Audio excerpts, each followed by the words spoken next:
There are several similarities between a panic attack and an anxiety attack, but anxiety is often triggered by certain stressors and may build gradually.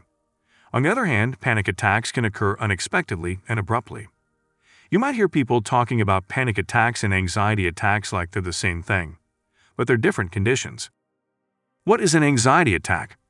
The Diagnostic and Statistical Manual of Mental Disorders, 5th edition, DSM-5, does not mention anxiety attacks, but it does define anxiety as a feature of a number of common psychiatric disorders. This includes the following conditions: generalized anxiety disorder, panic disorder, separation anxiety disorder, agoraphobia without history of panic disorder, post-traumatic stress disorder, social anxiety disorder, obsessive-compulsive disorder, specific phobia. Anxiety is usually related to the anticipation of a stressful situation, experience, or event. It may come on gradually. Symptoms of anxiety include worry, distress, fear. The lack of diagnostic recognition of anxiety attacks means that the signs and symptoms are open to interpretation. That is, a person may describe having an anxiety attack and have symptoms that another person has never experienced, despite indicating that they, too, have had an anxiety attack. What is a panic attack? Panic attacks come on suddenly and involve intense and often overwhelming fear. They're accompanied by very challenging physical symptoms, like a racing heartbeat, shortness of breath, or nausea. DSM-5 recognizes panic attacks and categorizes them as unexpected or expected. Unexpected panic attacks occur without an obvious cause. Expected panic attacks are cued by external stressors, like phobias. Panic attacks can happen to anyone, but having more than one may be a sign of panic disorder, a mental health condition characterized by sudden and repeated panic attacks. Symptoms of panic attack versus anxiety attack. Panic and anxiety attacks may feel similar, and they share a lot of emotional and physical symptoms. You can experience both an anxiety and a panic attack at the same time. For instance, you might experience anxiety while worrying about a potentially stressful situation, like an important presentation at work. When the situation arrives, anxiety may culminate in a panic attack.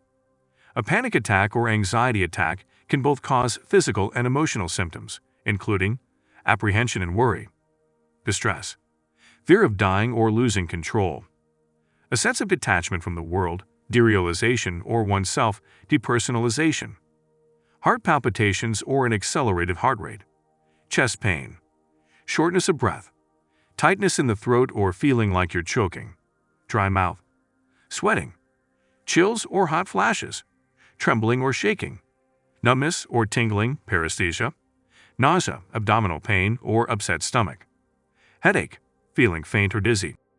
It may be difficult to know whether what you're experiencing is anxiety or a panic attack. Keep in mind the following. The cause: anxiety is typically related to something that's perceived as stressful or threatening. Panic attacks aren't always cued by stressors. They most often trusted source occur out of the blue. The level of distress. Anxiety can be mild, moderate, or severe. For example, anxiety may be happening in the back of your mind as you go about your day-to-day activities. Panic attacks, on the other hand, mostly involve severe disruptive symptoms. Fight or flight. During a panic attack, the body's autonomous fight or flight response takes over. Physical symptoms are often more intense than symptoms of anxiety. Speed of onset. While anxiety can build gradually, panic attacks usually come on abruptly. Effect. Panic attacks typically trigger worries or fears related to having another attack. This may have an effect on your behavior, leading you to avoid places or situations where you think you might be at risk of a panic attack. Causes of panic attack versus anxiety attack. Unexpected panic attacks have no clear external triggers. Expected panic attacks and anxiety can be triggered by similar things.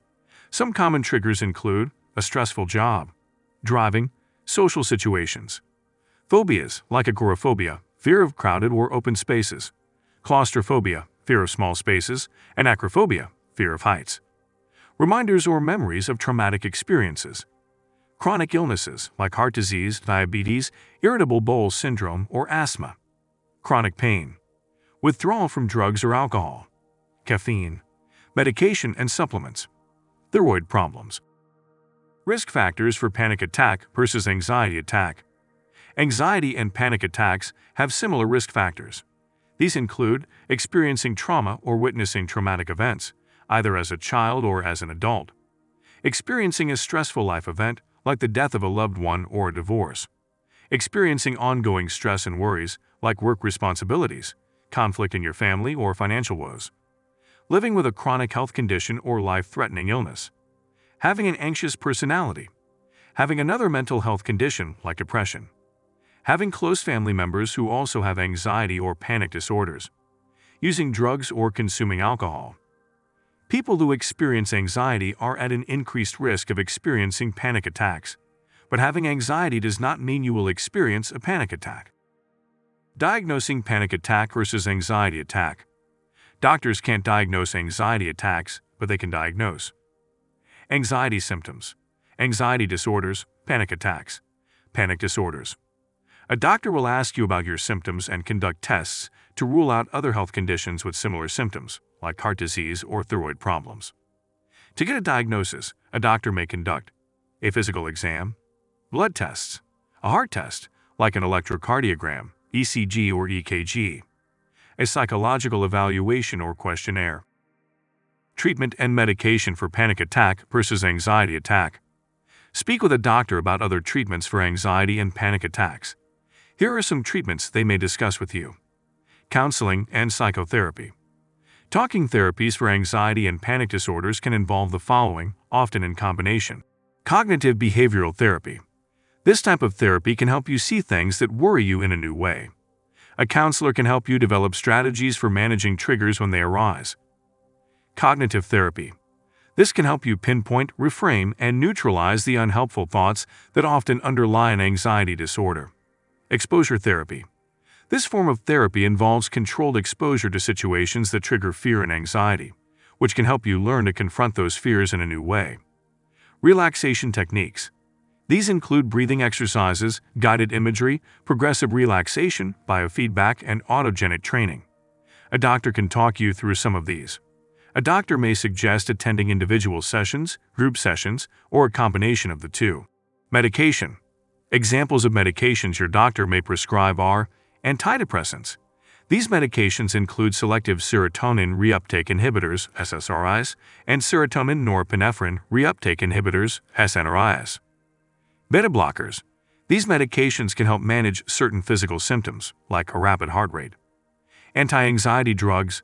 This includes benzodiazepines, a sedative medication that can suppress symptoms quickly. All these drugs can have adverse effects. SSRIs and SNRIs are for long-term use, and it can take time to feel the effects. Benzodiazepines are for short-term use only, as there is a high risk of dependence. Oftentimes, a doctor will recommend a combination of treatments. They may also need to alter your treatment plan over time. Home remedies for panic attack versus anxiety attack. You should speak with a doctor or mental health professional to find out what you can do to both prevent and treat anxiety and panic-related symptoms. Having a treatment plan and sticking to it when an attack happens can help you feel like you're in control. If you feel an anxiety or panic attack coming on, try the following. Take slow, deep breaths. When you feel your breath quickening, focus your attention on each inhale and exhale. Feel your stomach fill with air as you inhale. Count down from 4 as you exhale. Repeat until your breathing slows. Recognize and accept what you're experiencing. If you've already experienced an anxiety or panic attack, you know that it can be incredibly challenging. Remind yourself that the symptoms will pass and you'll be all right. Practice mindfulness. Mindfulness-based interventions are increasingly used to treat anxiety and panic disorders. Mindfulness is a technique that can help you ground your thoughts in the present. You can practice mindfulness by actively observing thoughts and sensations without reacting to them. Use relaxation techniques. Relaxation techniques include guided imagery, aromatherapy, and muscle relaxation. If you're experiencing symptoms of anxiety or a panic attack, try doing things that you find relaxing. Close your eyes, take a bath, or use lavender, which has relaxing effects. Lifestyle changes. The following lifestyle changes can help you prevent anxiety and panic attacks, as well as reduce the severity of symptoms when an attack occurs. Reduce and manage sources of stress in your life. Learn how to identify and stop negative thoughts. Get regular, moderate exercise. Practice meditation or yoga. Eat a balanced diet. Join a support group for people with anxiety or panic attacks. Limit your consumption of alcohol and caffeine as well as the use of drugs. The takeaway: panic attacks and anxiety attacks are not the same. Though these terms are often used interchangeably, only panic attacks are identified in the DSM-5. Anxiety and panic attacks have similar symptoms, causes, and risk factors. But panic attacks tend to be more intense and are often accompanied by more severe physical symptoms. You should contact a healthcare professional if anxiety or panic-related symptoms are affecting your everyday life.